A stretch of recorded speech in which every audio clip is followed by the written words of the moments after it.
Hayop talaga yung Ivy na yan! Hayop! Hayop!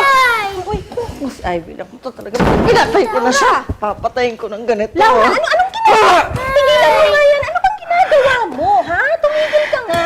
Kasi ayaw akong tigilan ng Ivy na yun. Ayaw niya akong tigilan! Alam mo, ikaw ang tumigil, Mars, ha?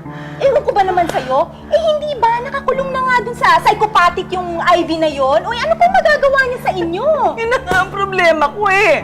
Nandun na nga siya. Pero pinupuntahan pa rin siya ng asawa ko. Nag-uusap pa rin sila ng patago nang hindi ko alam.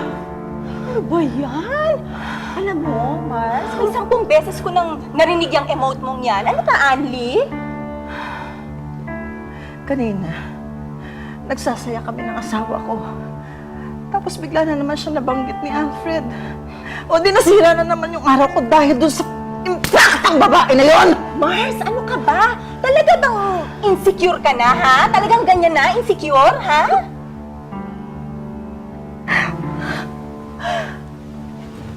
Chik-chik, natatakot ako. Natatakot ka na ano? Natatakot ako na baka isang araw, magising na lang ako.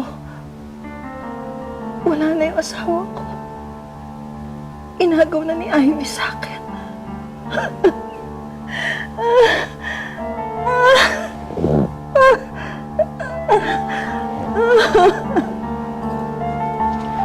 Tama na. Tama na.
Alfred? Ivy?